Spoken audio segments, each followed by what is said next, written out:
Hello and welcome. Another Matsu Miners post-game show. Hunter Warning here, joined by Ben Taylor. The Miners dropped one to the Oilers tonight, 2-1.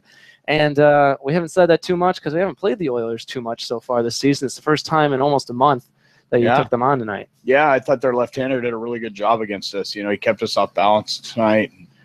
You know, we had some balls we hit hard and just didn't have much to show for it. And it was kind of that's baseball night. I thought the Oilers competed really hard and they gave us a really good run tonight and just didn't go our way. It was a tough night at the plate, but on the mound, things seemed to go a little bit better. Doxakis did all right, not as stellar as his first start, but still all right. And then Austin Dennis came in relief. Yeah, Dox, you know, he was a little erratic tonight. You know, he didn't pitch ahead in the count a ton. We expect, you know, he'll bounce back pretty good for us next time around.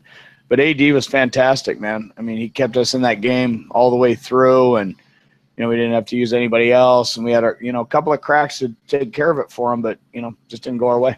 You had to make a couple of substitutions, a couple pinch hitters. Take me through that thought process of, you know, okay, who's going to pinch hit here? Who are we going to save for later? Stuff like that. Well, one of the things we're really blessed with is we got a lot of depth on this team. We got some really good players, you know, and the thing about it is, you know, we're usually a couple of innings ahead or try to be, and you see who's potentially coming up and, you know, a matchup here, a matchup there, like with Mac coming up. We're trying to maybe run a ball in the gap, which, you know, he pretty much did. The guy made a nice play on it. But, you know, when you have some depth, you got to be able to utilize all the tools that you have. So it was a good night for that. Absolutely. Well, you get another crack at them tomorrow night. The Oilers here at 7 o'clock. So thanks for coming on. We're going to take a short break. We'll be right back with your postgame show.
Welcome back. It's the post-game show. We're not going to have a player up here tonight, so it's just going to be Troy and I talking things over, and it was a tough one out there for the Miners. They did drop it 2-1 to the Oilers, but it wasn't all negative.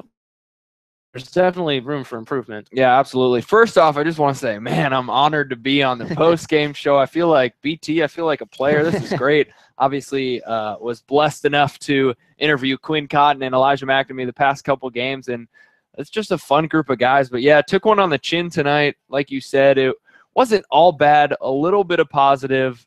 They did finish with 4 hits. They had a couple scoring opportunities too. They had a good opportunity in the 4th inning. They had runners on the corner, 2 outs, couldn't get it done. Then they had bases loaded in the 6th, and I think that's where it gets to be a little bit unfortunate. Bases loaded in the 6th, you got 1 out, you got a strikeout, and then a pop out to end the inning, and that was kind of where momentum kind of shifted. But Austin Dennis, a huge relief performance from him. He went 4 complete innings and only gave up a couple hits. Yeah, kept his longest appearance of the season pitching so far, so that was a lot to ask out of him. Yeah, and I remember, I heard BT talking a little bit, and that was, I mean, you answer the call and then you go and do more than what you're expected. So it was nice for them not to have to go deeper into the bullpen and use more arms and now have to rest guys. Obviously, Austin Dennis is going to have a couple days off on the mound, but like we saw a few times, he can field the ball, and I'm sure he'll get a crack at playing defense tomorrow, maybe shortstop, second base against the Oilers. But the good thing is, I mean, they get another chance tomorrow, and with only 5 teams in the ABL, obviously 4 other teams, they get to play everybody 6 or 7 times.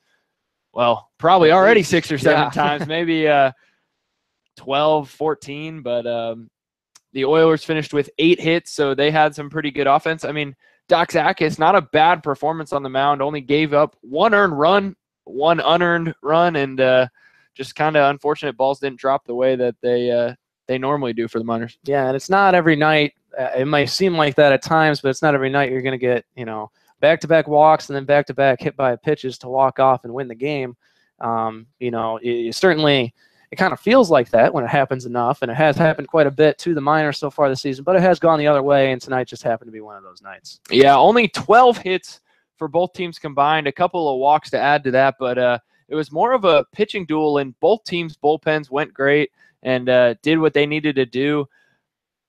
We talked a little bit about it in the pregame show. The ABL leaders, the top 2 guys in batting average, combined for 0 for 9 tonight, so definitely not the game we were expecting, and Quinn Cotton 0 for 4 did reach on an error, and then Kellen Strom 0 for 5. So the 2 most consistent guys were pretty inconsistent tonight, but I mean, it's baseball. You're gonna get that every once in a while, an oddball. And good news for the Miners playing them tomorrow. They got the Oilers ace out of the way, so they don't have to worry about Raymond Kerr again, at least for a long while. So tomorrow night, 7 p.m. right here at Herman Brothers Field again. So sign off for us, Troy. What do you got? Yeah, that's it. Thank you guys for tuning in. It was an honor to be a part of this post-game show. We'll do another one tomorrow. It'll be a lot happier after a great Miners victory tomorrow. I'm predicting it. I'm a heavy homer, but this post-game show brought to you by our favorite people, Napa Auto Parts. We will be back tomorrow. First pitch, 7 o'clock. Pre-game show at 6:45. Until then, Troy Wisniewski, Hunter Warning. We'll see you.